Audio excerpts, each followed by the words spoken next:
শুভ দুপুর বন্ধুরা। দুপুরবেলা কি রান্না করছি তোমাদের সাথে শেয়ার করছি। আছে গরম গরম ভাত,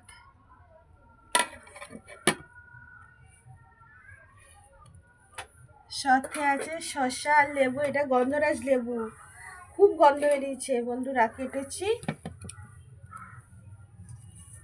আছে কাচকি মাছের চচ্চড়ি, এটা মটরশুঁটি সিম বেগুন দিয়ে করেছি, আর একটু আলু কুচিয়ে দিয়েছি, পেঁয়াজ কলিয়ে দিয়েছি, টমেটো, নামানোর সময় ধনেপাতা দিয়ে দিয়েছি। আর করেছি পালং শাক, আলু সিম দিয়ে আর বেগুন দিয়ে বড়ি দিয়ে করেছি। এটা একটু নামানোর সময় মিষ্টি আর ধনেপাতা দিয়ে দিয়েছি।